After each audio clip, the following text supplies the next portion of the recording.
जी अस्सलाम वालेकुम। कैफ 4 आज के लेक्चर का आगाज़ करते हैं। लेक्चर नंबर हमारा 35 और आज के लेक्चर में हम डिस्कस करने जा रहे हैं। तो होम असाइनमेंट आपको दी गई थी, उसको डिस्कस करेंगे और फिर नेक्स्ट कंसेप्ट स्टडी करेंगे। आज हम एप्रोप्रिएशन ऑफ पेमेंट, ठीक है। ये एप्रोप्रिएशन ऑफ पेमेंट का कंसेप्ट टेंडर ऑफ मनी से रिलेट करता है। कल हमने टेंडर ऑफ गुड्स और टेंडर ऑफ मनी का कंसेप्ट स्टडी किया था। ज़्यादातर डिस्कशन प्रीवियस लेक्चर में हुई थी टेंडर ऑफ गुड्स के ऊपर। आज टेंडर ऑफ मनी के ऊपर डिस्कशन होगी। मेन कंसेप्ट हमने ये सीखना है कि अगर कोई एक पार्टी दूसरी पार्टी को पैसे अदा करती है, पेमेंट करती है, लेकिन ये नहीं बताती कि ये कौन से वाले बिल की एडजस्टमेंट करनी है। जो मार्केट में ट्रेडर्स होते हैं एक दूसरे के साथ रूटीन में ट्रांजैक्शन करते रहते हैं, तो हर 2-4 दिन के बाद कोई ना कोई कंसाइनमेंट आती है तो एक दूसरे से रिसीवेबल पेबल रिकॉर्ड करते रहते हैं। तो ऐसी सिचुएशन में अगर पेमेंट की जाए, जिस पार्टी ने पैसे अदा करने हैं दूसरी पार्टी को पेमेंट दे, तो वो किस डेट की पेमेंट समझी जाएगी, ये क्वेश्चन है। अगर तो एक ही डेट है तो जाहिर है उसी की पेमेंट समझी जाएगी, लेकिन अगर मल्टीपल डेट्स ड्यू हैं तो वो किसकी पेमेंट समझी जाए? क्या सबसे पहले वाले की, या सबसे आखिर वाले डेट की, या कि सबकी एवरेज? इसके ऊपर डिस्कशन हमने आज के लेक्चर में करनी है। लेकिन इस कंसेप्ट की तरफ चलने से पहले कोई क्वेश्चन पूछना चाहते हो तो पूछ ले जी। टेंडर का मतलब होता है प्रेजेंट करना। टेंडर का मतलब क्या होता है? एक टेंडर का मतलब होता है अखबार में इश्तिहार देना, ठीक है। वो हमने पढ़ा था वो ऑफर वाले एग्जाम्पल में, ठीक है। टेंडर का एक दूसरा मतलब भी होता है। बाज़ औक़ात आपने वर्ड सुना होगा, ही टेंडर्ड गुड्स, उसने गुड्स प्रेजेंट की। तो यहाँ पे टेंडर ऑफ गुड का मतलब क्या है? जब एक पार्टी दूसरी पार्टी को गुड्स प्रेजेंट करे कि सर ये आपने चीजें ऑर्डर की थी, ये रही आपकी चीजें, ठीक है। जब हम पिज़्ज़ा वाले को ऑर्डर करते हैं, पिज़्ज़ा वाला हमारे घर में आता है, बेल बजाता है, दरवाज़ा खोलते हैं, वो पिज़्ज़ा हमारे सामने ऐसे करके प्रेजेंट करता है, तो वो क्या कर रहा है? वो पिज़्ज़ा टेंडर कर रहा है। और जब आप उसको जेब से 1000 का नोट निकाल के देते हैं, आप क्या कर रहे हैं? आप भी टेंडर कर रहे हैं। लेकिन ये क्या है? Tender of money. टेंडर का मतलब गुड्स या मनी को प्रेजेंट करना, ठीक है मेरे भाई। टेंडर का मतलब समझ आ गया? और की क्वेश्चन जी भाई। अनकंडीशनल की एग्जांपल है कि जो भी कॉन्ट्रैक्ट में टर्म्स एंड कंडीशन तय पाई गई थी उनके मुताबिक ही आपने प्रेजेंट करना है चीजों को। अपनी तरफ से कोई मजीद एग्रीमेंट होने के बाद मजीद कंडीशंस ऐड नहीं कर सकते, ठीक है। ये आपको याद होगा वो होटल वाली एग्जांपल भी हमने पढ़ी थी, ठीक है। उसमें भी तकरीबन इसी तरह का केस था कि जब टर्म्स एंड कंडीशन तय पा गई, उसके बाद होटल वाले ने मजीद एक कंडीशन ऐड कर दी कि अगर आपका सामान चोरी हुआ तो हम जिम्मेदार नहीं होंगे। हालांकि ये condition at time of contract तय नहीं पाई थी, ठीक है। तो हम कहेंगे कि ये इसने इसको अनकंडीशनल नहीं रखा बल्कि कंडीशनल कर दिया। कंडीशनल का मतलब क्या है? कॉन्ट्रैक्ट होने के बाद मजीद कंडीशन ऐड नहीं। इसका यह मतलब नहीं है कि कॉन्ट्रैक्ट में कोई कंडीशन ही नहीं होगी, नहीं, कॉन्ट्रैक्ट में कंडीशन हो सकती है, लेकिन एक दफा दोनों पार्टीज ने कॉन्ट्रैक्ट एग्री कर लिया, उसके बाद उसमें कोई कंडीशन ऐड नहीं होगी। तो यहाँ पे अनकंडीशनल का मतलब क्या है कि कॉन्ट्रैक्ट को जो उसकी ओरिजिनल टर्म्स एंड कंडीशन है उसके मुताबिक परफॉर्म किया जाएगा। पार्टी मजीद कंडीशन ऐड नहीं करेगी, ठीक है। जैसे फर्ज कीजिए अगर हमने कॉन्ट्रैक्ट में ये तय किया था कि वो गुड्स आज डिलीवर करेगा, पेमेंट हफ्ते बाद होगी, और वो गुड्स आज डिलीवर करने आया और अब कह रहा है कि जी पेमेंट अभी के अभी करेंगे तो फिर आपको सामान देता हूं वरना नहीं दूंगा, तो ये अनकंडीशनल नहीं रहा। अनकंडीशनल तब कब कहते हैं हम इसको? जब ओरिजिनल कंडीशन, जो ओरिजिनल कॉन्ट्रैक्ट है उसकी टर्म्स के मुताबिक ये परफॉर्म किया जाता है। ये अनकंडीशनल और according to terms and condition, इसमें भी फर्क क्या है? अनकंडीशनल का मतलब यही है according to terms and condition. According to terms and condition में बेसिकली आपको ये बता रहा है कि जो टर्म्स तय पाई आपने उसके मुताबिक ही करना है। और फिर इससे एक स्टेप आगे ये कह रहा है अगर आप उसमें अपनी तरफ से कोई कंडीशन ऐड कर देते हैं बाद में टर्म्स एंड कंडीशन, तो वो फिर अनकंडीशनल नहीं रहेगा, वो कंडीशनल हो जाएगा। ठीक है। फॉर होल ऑब्लिगेशन का मतलब है कि जो कॉन्ट्रैक्ट में तय पाया वो चीजें आपने पूरी की पूरी डिलीवर करनी है। जैसे कॉन्ट्रैक्ट में ये तय पाया कि आप 1000 किलो चीनी डिलीवर करेंगे, आप इसकी अब आपकी जिम्मेदारी क्या है, आपने ये पूरी की पूरी चीनी 1000 किलो डिलीवर करनी है।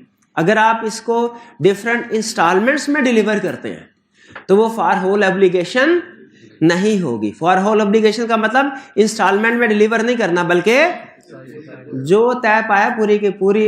हाँ, अगर कॉन्ट्रैक्ट में ही तय पाया कि हर मंथ एंड पे आप 200 किलोग्राम चीनी डिलीवर करेंगे, तो अब आप हर मंथ एंड पे 200 किलोग्राम चीनी, इसमें 200 को होल ऑब्लिगेशन समझा जाएगा। इसमें 200 किलो को होल ऑब्लिगेशन। अब आपने हर मंथ एंड पे जो चीजें डिलीवर करनी है वो कितनी 200। अब इसको 100 करेंगे तो वो होल ऑब्लिगेशन नहीं है। और अगर तय पाया था कि एक ही दफा 1000 केजी डिलीवर करना है तो अब की बार 1000 केजी होल ऑब्लिगेशन है। इसको आप इंस्टॉलमेंट में पे नहीं, ये इंस्टॉलमेंट गुड्स की भी हो सकती है और पैसों की भी हो सकती है। ठीक है। अगर तय पाया कि 10,000 में कोई चीज बेचेंगे तो वो 10,000 कब पे करना है, at the same time of delivery. अगर वो कहते हैं जी 5,000 अभी ले ले 5,000 बाद में ले ले, तो हम कहेंगे ये होल ऑब्लिगेशन नहीं है। क्लियर हो गया होल ऑब्लिगेशन का मतलब, इंस्टॉलमेंट नहीं करनी। और कोई क्वेश्चन?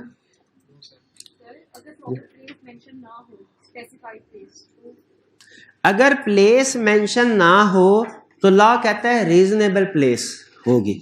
अब रीजनेबल प्लेस क्या होगी, ये हमारा नेक्स्ट कंसेप्ट है, हमने अभी डिस्कस करना है इसको, ये आगे आएगा। रीजनेबल टाइम की भी डिटेल डिस्कशन आएगी और रीजनेबल प्लेस की भी डिटेल डिस्कशन आएगी। और कोई क्वेश्चन? चलिए अब हम करते हैं कुछ क्वेश्चंस की discussion. Question 1 part A.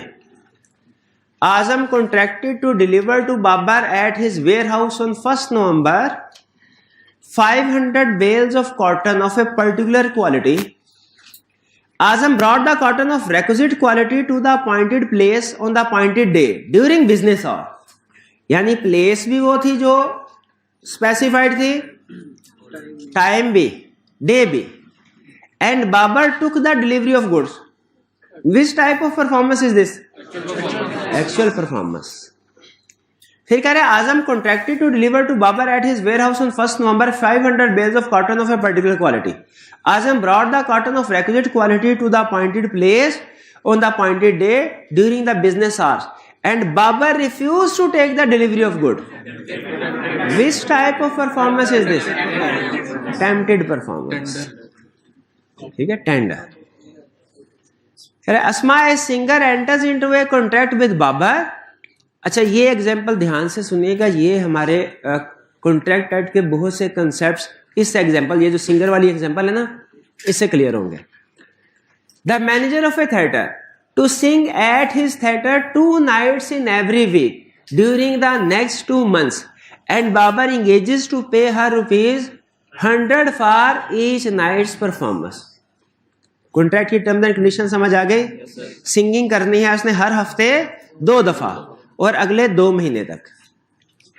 On the 6th night, Asma willfully absents herself from theatre. What are Babar's rights and liabilities in this case? इसमें एक अहम लफ्ज पता है क्या है? willfully, जानबूझ के उसने अपने आप को एब्सेंट किया।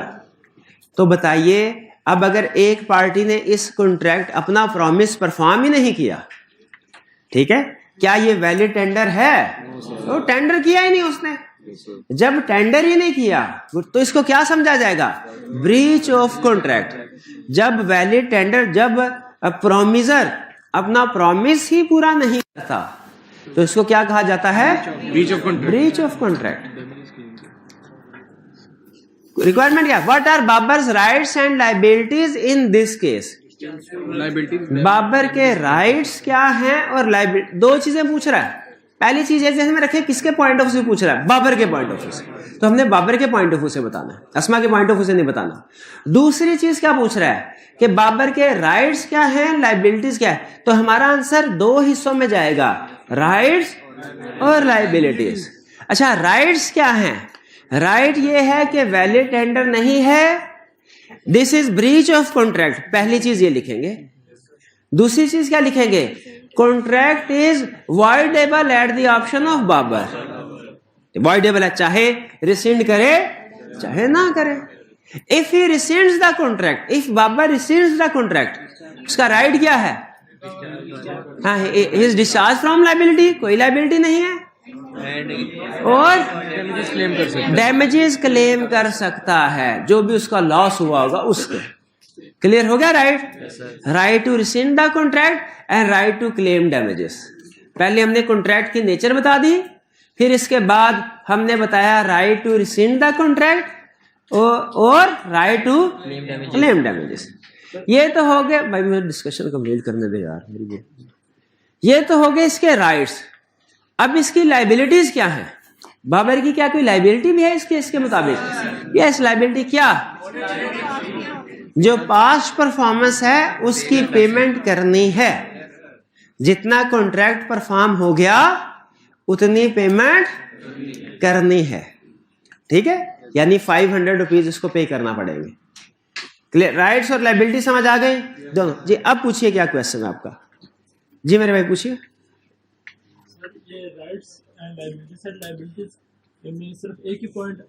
लाइबिलिटीज में सिर्फ एक ही पॉइंट आएगा।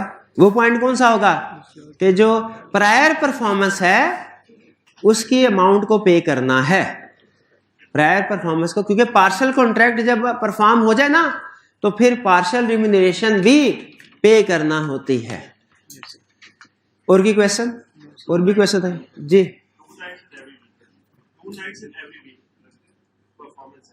हाँ जी, 2 नाइट्स इन एवरी वीक, तो उसने बता दिया होगा ना, 6 नाइट उसने अपने आप को एब्सेंट किया है, तो इसका मतलब है 5 नाइट्स की परफॉर्मेंस हुई है, तो 500 रुपीज इसको मिलेगा। नहीं, इसमें क्या प्रॉब्लम है?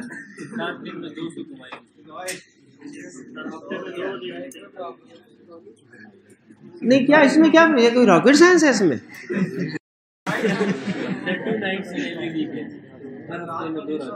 हाँ, तो उसने 6th वीक नहीं कहा, 6 नाइट का है मेरे भाई। चले आगे चलते हैं। डी, अच्छा अब आगे देखें, फर्दर इस केस को आगे लेके गया वो। कह रहा है singer enters into contract with Babar, the manager of a theatre to sing at his theatre 2 nights every week during the next 2 months, and Babar engages to pay her at the rate of ₹100 for each night. On the 6th night, Asma willfully absents herself with the, अच्छा अब यहां तक तो ऊपर वाला question, अब यहां पे आगे वो सिचुएशन को लेके जा रहा है। कह रहा है with the assent of Babar Asma sings on the 7th night, ठीक है सर। अब जब उसने इजाजत दे दी 7th नाइट, तो ये कॉन्ट्रैक्ट जो पहले उसके लिए वॉइडेबल था, हाँ, आफ्टर बिकमिंग अवेयर, याद आया, after he continue to obtain advantage, तो ये इसकी तरफ से एक इम्प्लाइड अप्रूवल है जब उसने उसे इजाजत दे दी। अब क्या कॉन्ट्रैक्ट इस मैनेजर के लिए अगर वो इजाजत दे देता है 7th नाइट परफॉर्मेंस की, क्या कॉन्ट्रैक्ट उसके लिए वॉइडेबल रहा? नहीं रहा, कॉन्ट्रैक्ट वॉइडेबल नहीं रहा, लेकिन डैमेजेस याद रखें अभी भी वो क्लेम कर सकता है। Asma sings on 7th night. What are Babar's rights and liabilities in this case? अब इस केस में इसके राइट्स क्या हैं? Right to claim damages because of absence in 6th night. 6th night की वजह से जो जैसे लोग हो सकता है सुनने के लिए आए हों और जब उन्हें पता चला सिंगर नहीं है तो वो उठ के चले गए हों, तो जितना भी बाबर का नुकसान होगा सिंगर ने उसको कंपनसेट करना, ये बाबर का राइट है। अब बाबर की लाइबिलिटी क्या है? अब यहां पे बाबर की लाइबिलिटी 2 हो गई। पहली लाइबिलिटी तो पास्ट परफॉर्मेंस पे करना, दूसरी लाइबिलिटी ये कॉन्ट्रैक्ट अब उसे पूरा करना पड़ेगा। अब ये कॉन्ट्रैक्ट इसके लिए वॉइडेबल नहीं है, और ये समझिए कि क्यों वाइडेबल नहीं है, क्योंकि उसने सब्सिक्वेंटली इसकी अप्रूवल दे दी है। सब्सिक्वेंटली अप्रूवल कैसे? जब उसने 7th नाइट में उसको परमिशन दे दी तो उसका मतलब उसकी तरफ से ये एक्सेप्टेंस है। और जैसे फर्ज कीजिए हमने गुड्स मंगवाई थी 20 तारीख को, वो भाईजान 22 तारीख को ले आए, हमारे लिए कॉन्ट्रैक्ट वाइडेबल है, चाहे तो एक्सेप्ट करें चाहे ना करें। लेकिन अगर हम 22 तारीख को वो गुड्स एक्सेप्ट कर लेते हैं तो गुड्स एक्सेप्ट करने के बाद हमारी तरफ से ये एक्सेप्टेंस हो गई। अब हम इस कॉन्ट्रैक्ट को गुड्स एक्सेप्ट करने के बाद वॉइड नहीं कर सकते। हाँ, हमारा जो 2 दिन की वजह से, डिले होने की वजह से नुकसान हुआ है वो क्लेम कर सकते हैं। यानी डैमेजेस क्लेम अगर एक्सेप्ट कर लें तो उसके बाद कॉन्ट्रैक्ट वाइडेबल नहीं रहता, लेकिन डैमेजेस क्लेम कर सकते हैं। कॉन्ट्रैक्ट वाइडेबल नहीं रहता लेकिन डैमेजेस क्लेम कर सकते हैं। ये बताइए कुछ समझ आती है बात की? चलिए, ये सी और डी, ये दोनों क्वेश्चन, ए और बी तो फारग थे, मतलब बिल्कुल बेसिक थे। सी और डी अच्छी केस स्टडीज हैं, इनको आपने घर जाके भी पढ़ना। अगर 7th नाइट को वो आ जाए फिर उसके बाद 8th नाइट को एब्सेंट हो जाए, अगेन फिर 8th नाइट्स वाला रूल लगेगा कि अब वो सिंगल एब्सेंट है, contract become voidable at the option of Babar. वही सेम कंसेप्ट अप्लाई होगा। जी मेरे भाई जी।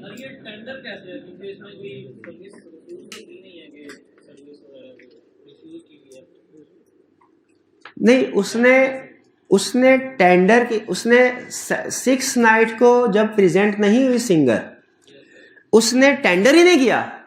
देखिए, टेंडर वैलिड ना होना या टेंडर होना ही ना, ये दोनों सेम इफेक्ट है इनका कॉन्ट्रैक्ट पे। आप गुड या सर्विस को टेंडर ही ना करें या टेंडर करें लेकिन वो वैलिड ना हो। जैसे वो उसने जो कहा था कि जी वीकेंड, हफ्ता और इतवार की नाइट को सिंगिंग करनी है और वो पहुंच जाए बुध की रात को, तो अब क्या ये वैलिड टेंडर है? नहीं है। या वो टाइम से पहले या टाइम के बाद पहुंच जाए, ये वैलिड टेंडर नहीं है। ठीक है, तो इसीलिए टेंडर का ना होना या टेंडर का वैलिड ना होना, दोनों का इफेक्ट सेम है। अगर पार्टी गुड्स डिलीवर ही नहीं करती या गुड्स डिलीवर करती है लेकिन according to terms of the contract deliver नहीं करती, दोनों का इफेक्ट सेम ही है। यानी contract becomes voidable at the option of promisee, agreed party यानी प्रोमिसी, और दूसरा राइट टू क्लेम डैमेजेस भी है उसके पास। इंटरेस्टिंगली, इसमें एक इंटरेस्टिंग पॉइंट नोट करने वाला यह है कि अगर प्रोमिसी गुड्स को एक्सेप्ट कर भी लेना तो राइट टू क्लेम डैमेजेस फिर भी उसके पास रहेगा। ये अहम पॉइंट पिक करने वाला है कि अगर गुड्स को एक्सेप्ट कर भी लिया जाए, राइट टू क्लेम डैमेजेस फिर भी रहेगा। इसमें कोई problem? Ji ji.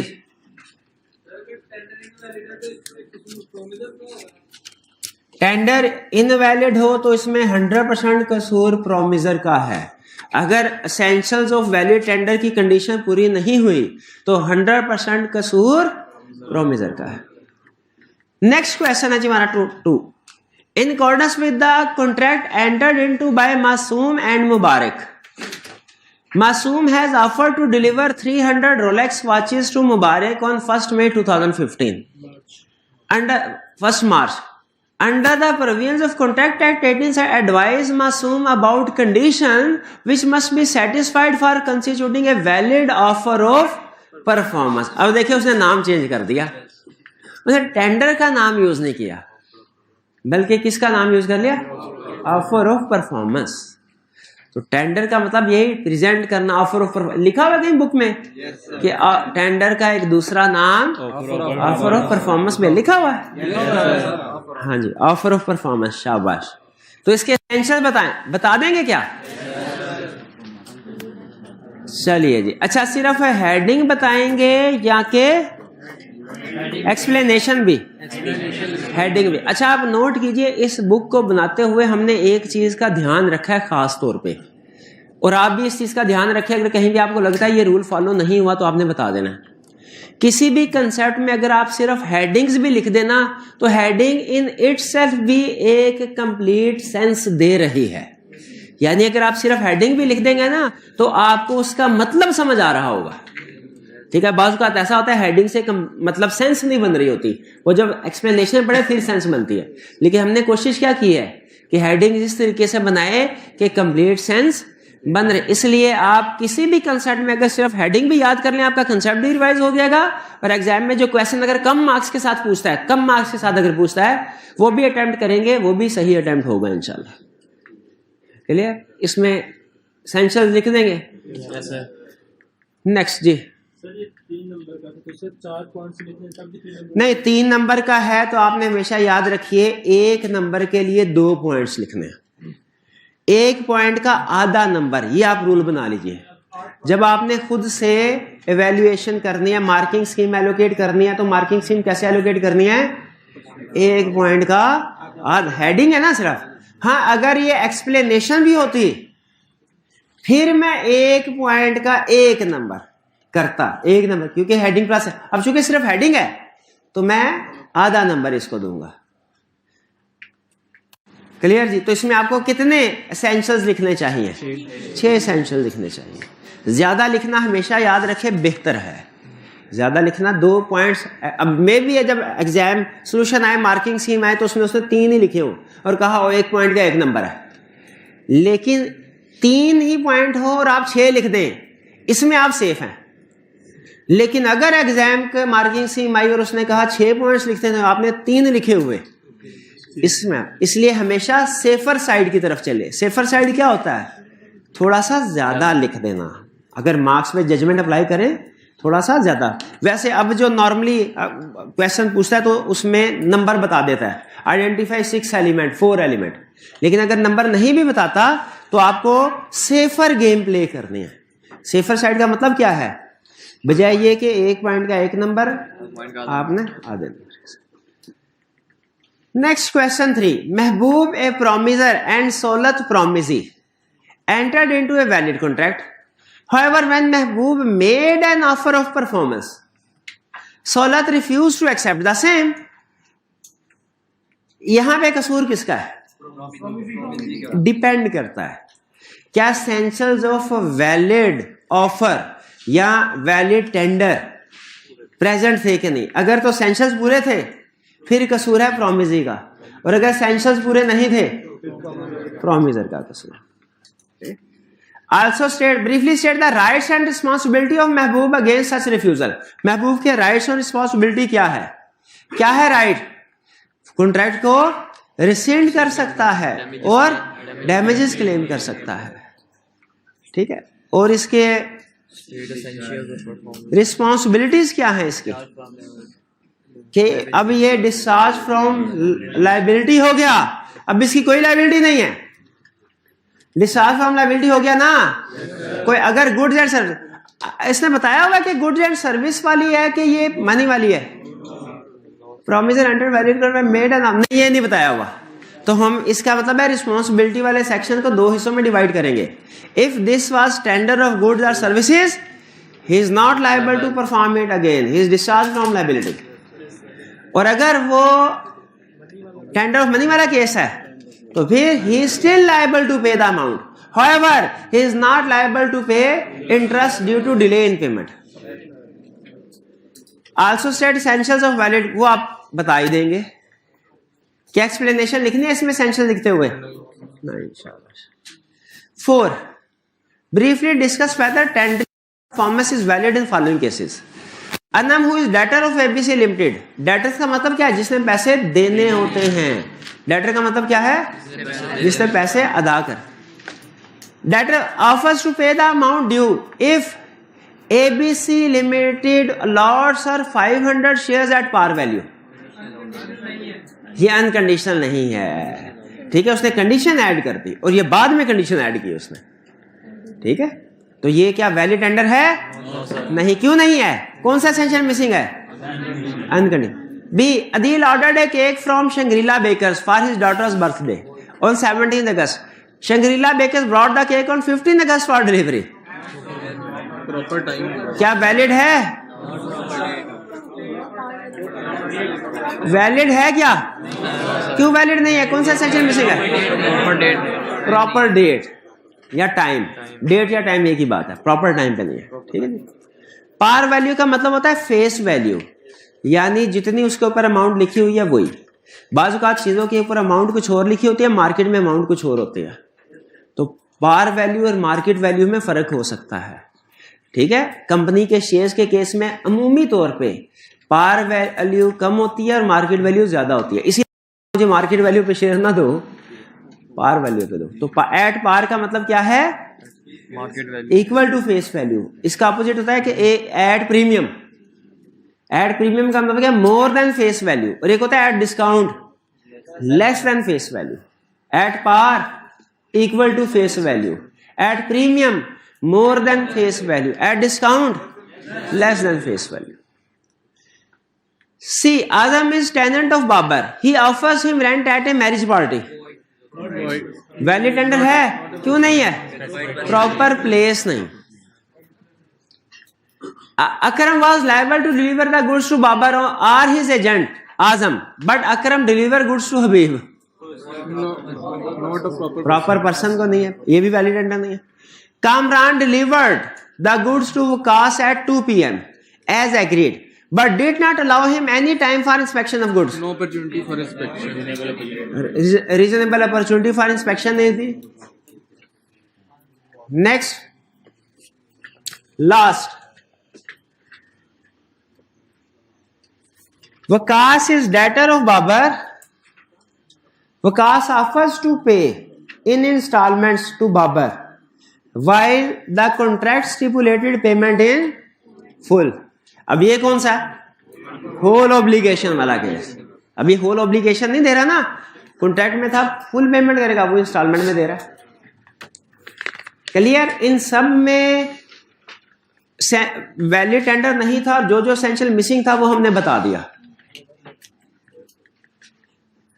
For a name properly tendered, tender presented goods to Asim in accordance with terms of contract, but Asim refused to accept the goods. What remedy is available to Naim? Naim promiser, उसने बिल्कुल ठीक। अब यहाँ पे उसने promisor के point of view से पूछा, तो क्या होंगे? क्या कोर्स ऑफ एक्शन, क्या रेमेडी अवेलेबल है? उसकी लायबिलिटी डिस्चार्ज हो गई, he is not liable to perform it again, और क्या कर सकता है वो? डैमेजेस क्लेम कर सकता है। इसका मतलब है डैमेजेस दोनों पार्टीज क्लेम कर, प्रोमिसर भी डिपेंड करता है कौन एग्रीव्ड है। जब प्रोमिसर एग्रीव्ड हो तो वो डैमेजेस क्लेम कर सकता है, जब प्रोमिसी एग्रीव्ड हो वो डैमेजेस क्लेम कर सकता है। B. Naim properly tendered ₹75,000 to Asim in accordance with terms of contract, but Asim refused to accept the amount. What are Naim's rights and liabilities in this case? क्या rights and liabilities है?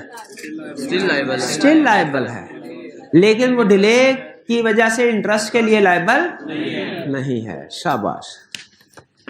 कोई और problem? इसमें कोई problem नहीं। चलिए अब चलते हैं हम इसके नेक्स्ट वॉल्यूम 2 के क्वेश्चन की तरफ। ये वॉल्यूम 2 के क्वेश्चन है चैप्टर 5 के। ये थे क्वेश्चन, असाइनमेंट में नहीं थे।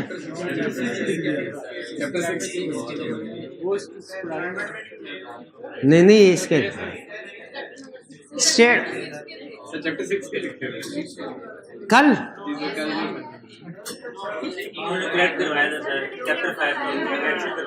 नहीं 6 करेक्शन करवाई थी, करवा दी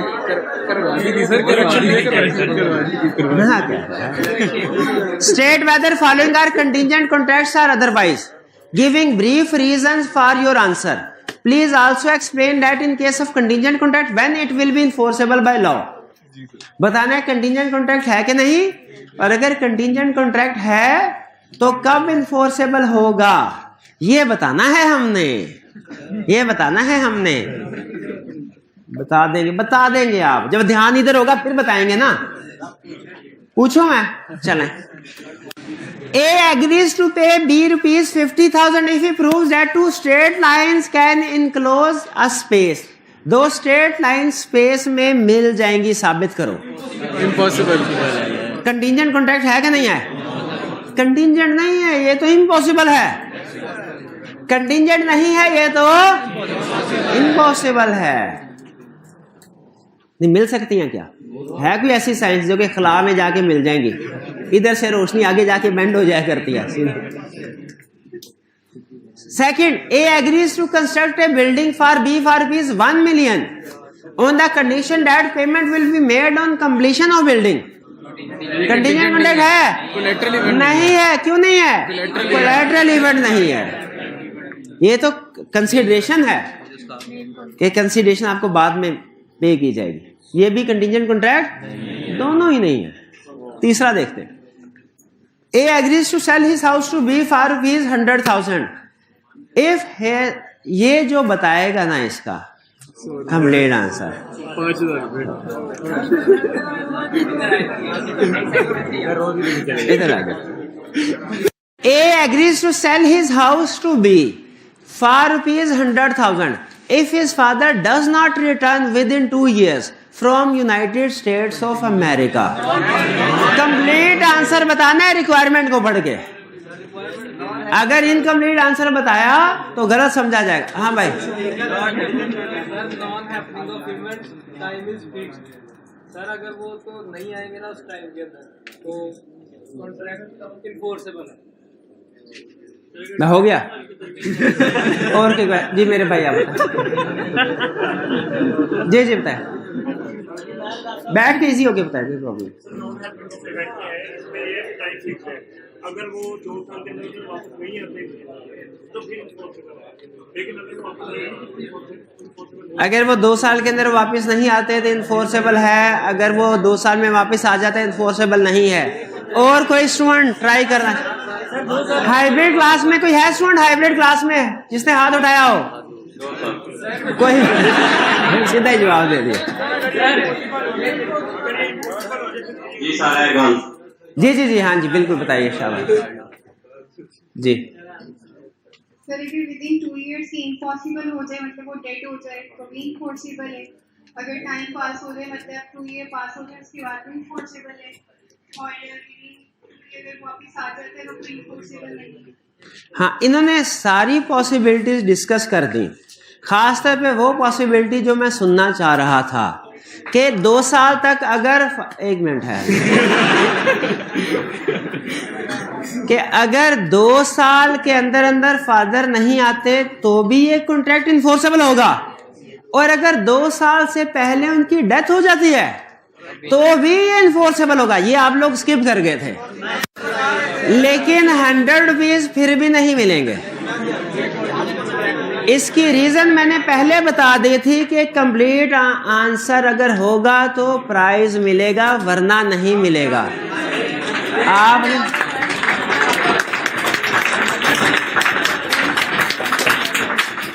देखें, लॉ में अक्सर स्टूडेंट आंसर गलत होने की वजह से फेल नहीं होते, आंसर इनकम्प्लीट होने की वजह से फेल। अब जरा नोट कीजिए क्वेश्चन में उसने क्या लिखा था कि whether following are contingent contracts or otherwise giving brief reason. पहला एक चीज ये बतानी थी कंटीजेंट कॉन्ट्रैक्ट है कि नहीं रीजन के साथ। दूसरी चीज क्या बतानी थी, इन case of contingent contract when it will be enforceable by law. आप लोग क्या करते रहे हैं, आप सिर्फ इन्फोर्सेबल है कि नहीं इसके ऊपर कमेंट करते रहे। ये कंटीजेंट कॉन्ट्रैक्ट है कि नहीं ये तो बताया ही नहीं है। ये किसी स्टूडेंट ने नहीं बताया, 3-4 स्टूडेंट से पूछा, किसी ने नहीं बताया। तो ये कंटीजेंट कॉन्ट्रैक्ट है क्यों? हाँ, क्योंकि ये कोलैटरल है upon non happening of event, यानी रिटर्न फ्रॉम यूएसए। ये जस्ट कॉन्ट्रैक्ट की नेचर तो बतानी थी ना। वो करनी नहीं। 4, A agrees to pay rupees 2,000 to B if B marries C। ठीक है जी, B marries D but after a month D dies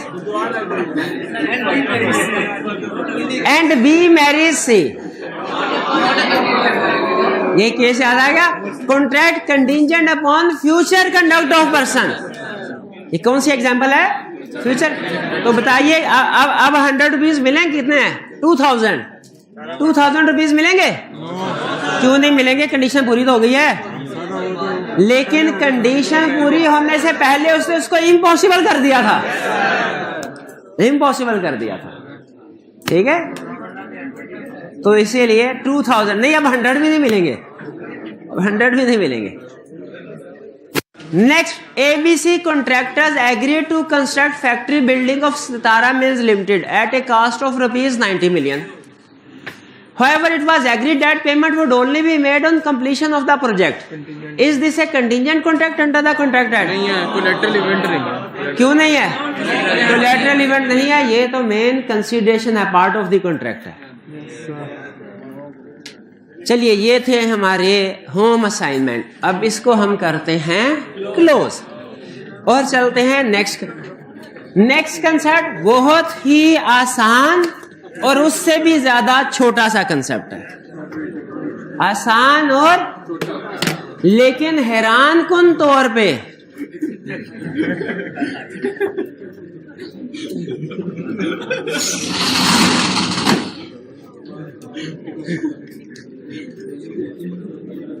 हैरान कुन तौर पे आई कैप का फेवरेट है।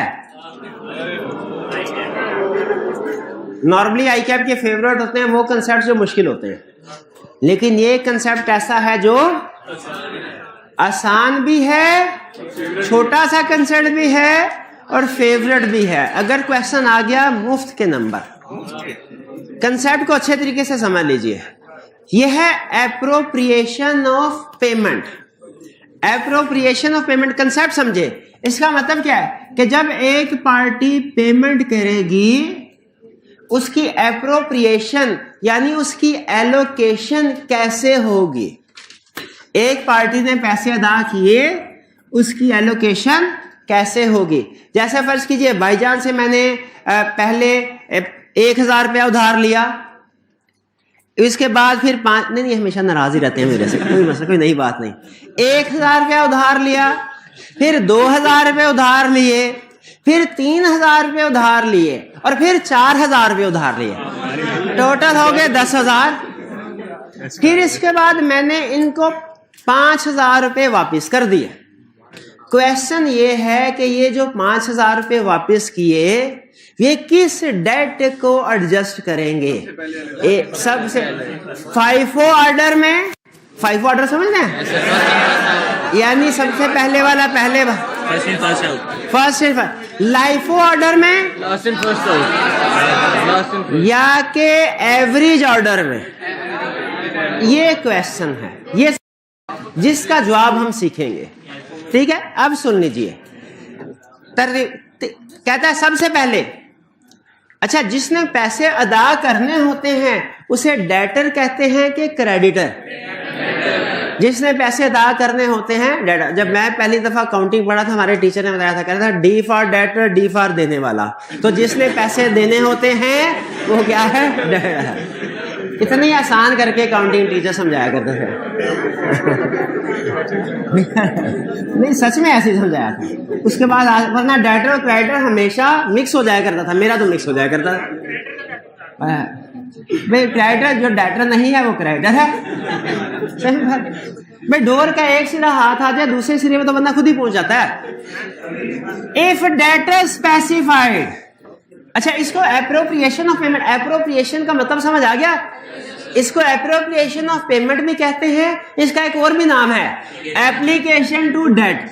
यानी अगर पैसे आ गए, हमने कौन से डेट को अप्लाई करना है, इन पैसों को किस डेट पे अप्लाई करना है। एप्लीकेशन ऑफ डेट और एप्रोप्रिएशन ऑफ पेमेंट। ये ना हो कि एप्लीकेशन ऑफ डेट के रूल्स बताएं और आपके ये तो सिखाया नहीं, सर ने तो सिखाया था एप्रोप्रिएशन ऑफ पेमेंट, ये तो आउट ऑफ सिलेबस आ गया।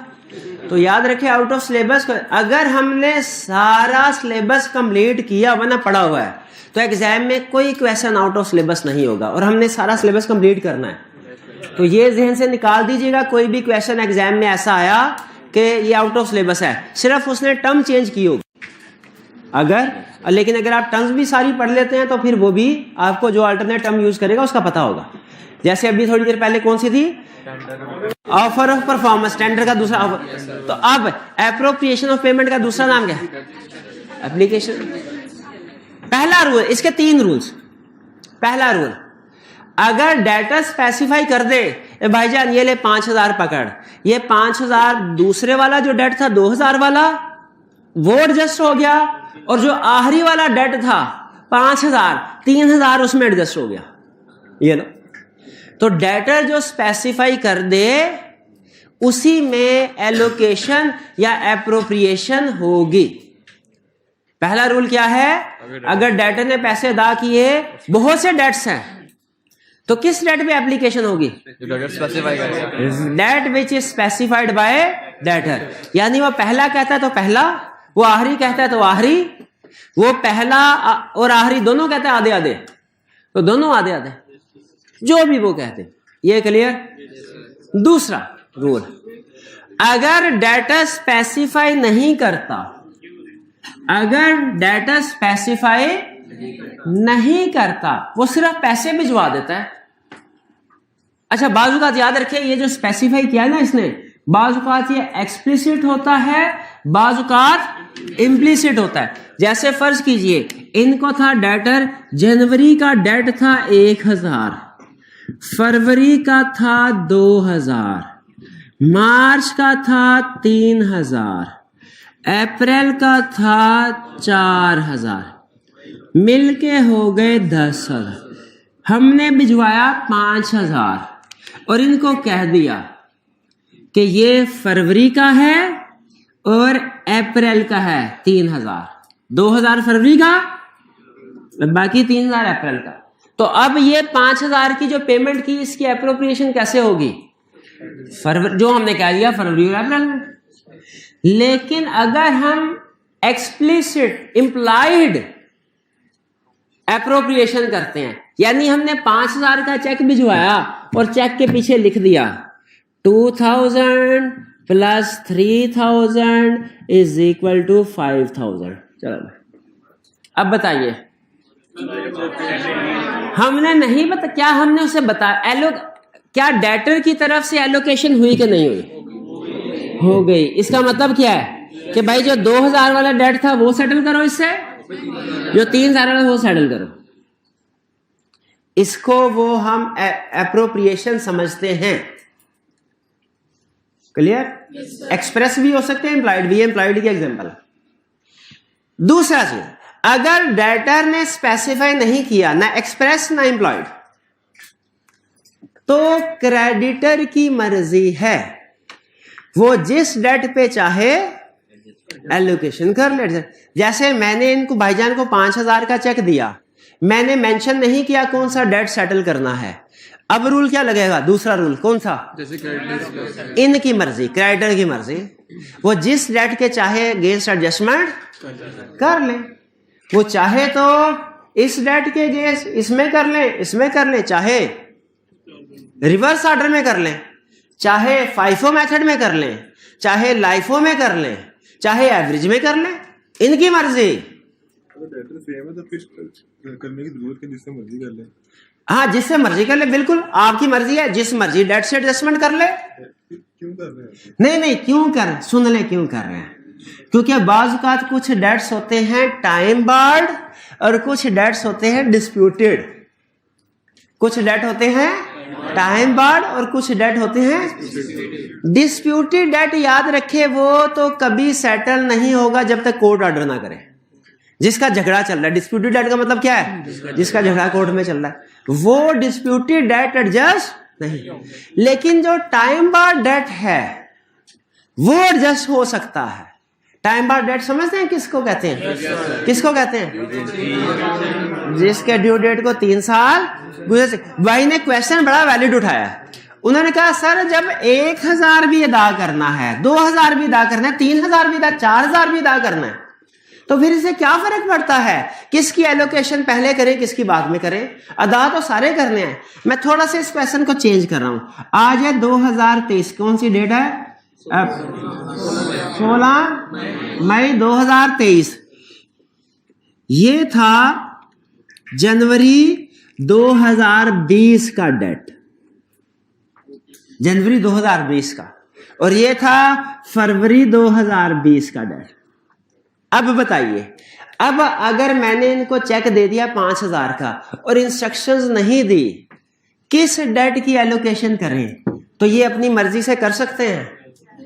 कर सकते हैं कि नहीं कर सकते? तो इनको फायदा क्या होगा? ये कहेंगे सर बाकियों को छोड़े, पहले टाइम बार डेट करते हैं एडजस्ट। क्लियर हुई है बात? ठीक है, तो टाइम बार डेट। लेकिन अगर फर्ज कीजिए इसका केस चल रहा है कोर्ट में, ये डिस्प्यूटेड डेट है, ये टाइम बार डेट है, टाइम बार डेट है, ये भाईजान कौन से वाले डेट को एडजस्ट कर सकते हैं? टाइम बार डेट को कर सकते हैं, डिस्प्यूटेड को एडजस्ट नहीं कर सकते। कुछ बात समझ आई? तो बेहतर हमेशा ये होता है कि डेटर जब कभी पेमेंट करे स्पेसिफाई कर दे ये किस डेट की एलोकेशन है। अगर डेटर अपने पैर पे आप कुल्हाड़ी मारे, यानी उसने पेमेंट कर दी, स्पेसिफाई नहीं किया किस डेट की पेमेंट है, तो फिर गेम क्रेडिटर के हाथ में चली जाती है। क्रेडिटर जिस डेट को चाहे इसे एलोकेट कर सकता है, लेकिन इसका भी रूल है। क्या रूल है? डिस्प्यूटेड डेट को एलोकेशन नहीं कर सकता, टाइम बार को कर सकते हैं। टाइम बार डेट को कर सकता है। क्लियर हुई है बात? Yes sir. आगे चलते हैं। अच्छा, अब एक चीज में रखिएगा, अगर डेटर स्पेसिफाई ना करे तो क्रेडिटर अपनी मर्जी के मुताबिक एलोकेशन करेगा, लेकिन क्रेडिटर जिसकी एलोकेशन करे इसे जरूरी है वो डेटर को बता दे, ए भाई आपने 5,000 मुझे भेजा था, मैंने इस डेट को एडजस्ट कर दिया। तीसरा और आखिरी केस, अगर डेटर ने पेमेंट भेजी स्पेसिफाई नहीं की, क्रेडिटर ने भी एलोकेशन नहीं की, बस पैसे चुप करके रख लिए, ये नहीं बताया कि उसने किस किस डेट के अगेंस्ट एलोकेशन की, यानी ना एप्रोप्रिएशन डेटर ने की, पहला राइट डेटर का है, दूसरा राइट क्रेडिटर का है, ना डेटर ने एलोकेशन की पेमेंट की ना क्रेडिटर ने। अब एलोकेशन कैसे होगी? लॉ कहता है अब मेरी बारी, अब किसकी बारी? मेरी बारी। वो कहता है ये होगी FIFO बेसिस के मुताबिक एलोकेशन। किसके मुताबिक? FIFO बेसिस, यानी टाइम ऑर्डर में, जिसे आप क्या कहते हैं? Chronological order. Chronological order, time order में एलोकेट, जो सबसे पुराना डेट है सबसे पहले, उसके बाद वाला उसके बाद FIFO बेसिस। हाँ, लेकिन इसमें ट्विस्ट है, दो छोटे ट्विस्ट हैं, दो बड़े ट्विस्ट हैं। पहले कौन से ट्विस्ट बताऊं? छोटे ट्विस्ट सुन लें। जब आपने FIFO बेसिस के ऊपर ये होगी ना एप्रोप्रिएशन, ये इस तीसरे वाले केस में, तो अगर टाइम बार डेट है वो एडजस्ट हो जाएगा, टाइम बार डेट है तो एलोकेशन हो जाए, अगर डिस्प्यूटेड डेट है नहीं होगा। यानी इसको छोटा ट्विस्ट क्यों कहा? क्योंकि ये पहले डिस्कस हो गया। अब बड़ा ट्विस्ट सुना, अगर इस डेट के अगेंस्ट इंटरेस्ट भी ड्यू है, अगर इस डेट के अगेंस्ट इंटरेस्ट भी ड्यू है, तो पहले इंटरेस्ट सारे की पेमेंट होगी, फिर प्रिंसिपल की पेमेंट होगी। समझ आई बात? और अब आखिरी और सबसे बड़ा ट्विस्ट, आखिरी और सबसे बड़ा ट्विस्ट। अब इसके लिए तो हमें अब यहां पे लिखना पड़ेगा, पहला डेट 1,000, 2,000, 3,000, 4,000, 10,000। पैसे कितने भिजवाए थे? 5,000। इसमें कोई भी टाइम बार्ड नहीं है, कोई भी डिस्प्यूटेड नहीं है, इंटरेस्ट भी कोई नहीं है। ये ड्यू डेट, ड्यू डेट कौन सी डेट? सेल परचेज की डेट नहीं, ड्यू डेट। इसके ड्यू यानी जिस दिन पेमेंट होनी थी वो है 31 जनवरी 2023। ओवर ड्यू नहीं है, टाइम बार्ड। ये है 31 मार्च 2023, ये है 30 अप्रैल 2000 गुजर गया ना, हाँ गुजर गया 23। अब सबसे बड़ा ट्विस्ट, जरा गौर से, फिर ना कहिएगा ये क्या हो गया। ये 1000 ड्यू है कब, ये 2000, इसकी डेट 31 मार्च 2023। सबसे बड़ा ट्विस्ट क्या है, ट्विस्ट बड़ा सेम डेट पे। अब एलोकेशन करें, कोई माइका लाल जो 5000 की एलोकेशन करे, बताएं। 1000 इधर गया, 2000 इधर से गया, क्या इधर से गया,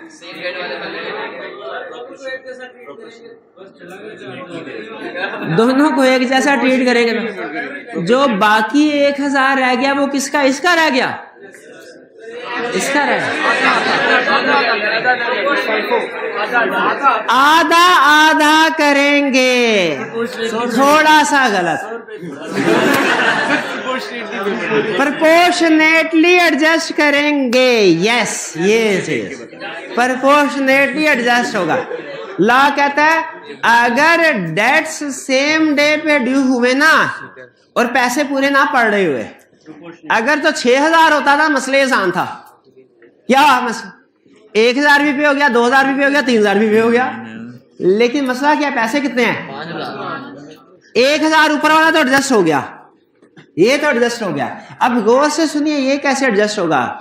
लॉ कहता है ये प्रोपोर्शनेट एडजस्टमेंट होगी, यानी 2000 की एडजस्टमेंट, ये इस डेट की कितनी एडजस्टमेंट होगी, 2000 डिवाइडेड बाय 5000 मल्टीप्लाइड बाय 4000, यही बनती है ना भाई, यही बन भाई। 4000 इन दोनों में प्रोपोर्शनेट बांटना है तो क्या करेंगे, 4000 multiplied by 2000 divided by 3000, sorry 5000, okay okay okay, math जरा मेरा वीक है। 5000 इसकी एलोकेशन कैसे होगी, 3000 मल्टी, बता दिया आपको, 4003 नहीं है, 4000 डिवाइडेड बाय 3, यानी यही कैलकुलेशन करें। इसका 1600 हो गया, इसका 8 या 2400, मेरे से भी गया गुजरा मैथ। ये प्रोपोर्शनेट वाली बात समझ आई कि नहीं आई, यानी इसका बाकी रह गया 400, इसका बाकी रह गया 600। सेम डेट पे अगर ड्यू हैं, सेम डेट पे ड्यू हैं, तो फिर कैसे एडजस्टमेंट होगी, प्रोपोर्शनेट। फिर फाइफो वाला मेथड नहीं लगना, फिर से सुन लीजिए, बल्कि क्विक रिवीजन। कंसेप्ट आज हमने सीखा है appropriation of payment. Appropriation of payment का मतलब है कि अगर डेटर पेमेंट कर दे और बहुत से डेट्स ड्यू हो तो किस डेट को एडजस्ट करने में पेमेंट यूज होगी। इसका जवाब ला 3 हिस्सों में देता है। स्टेप नंबर 1 कहता है डेटर अगर स्पेसिफाई कर दे तो डेटर ने जो जो डेट स्पेसिफाई कर दिया एलोकेशन उसी डेट में होगी। क्लियर। दूसरा, अगर डेटर स्पेसिफाई नहीं करता तो क्रेडिटर की मर्जी है, वो जिस जिस डेट में एलोकेशन करना चाहे कर सकता है। सिर्फ उसने जो डिस्प्यूटेड डेट है इसकी एलोकेशन नहीं करनी। टाइम बार्ड है तो कर सकता है, टाइम बार्ड डेट की एलोकेशन हो सकती है, डिस्प्यूटेड डेट की एलोकेशन नहीं हो सकती। तीसरा केस, ना तो स्पेसिफाई डेटर करे ना स्पेसिफाई क्रेडिटर करे, फिर एलोकेशन कैसे होगी। फिर एलोकेशन लॉ ये कहता है कि टाइम ऑर्डर में होगी, लेकिन टाइम ऑर्डर में भी वो प्रीवियस वाला रूल अप्लाई होगा। वो क्या कि डिस्प्यूटेड डेट की एलोकेशन नहीं होगी, टाइम बार्ड की हो सकती है। हाँ, इसमें 2 पॉइंट उसने मजीद दिए। अगर मार्कअप भी पेंडिंग है तो पहले सारा मार्कअप क्लियर होगा, फिर प्रिंसिपल की पेमेंट होगी। और अगर कोई 2 अमाउंट सेम डेट पे ड्यू हैं प्रोपोर्शनेटली होगा। क्लियर हुई है बात। चलिए, ये था हमारा आज का असाइनमेंट। मिल गई आपको?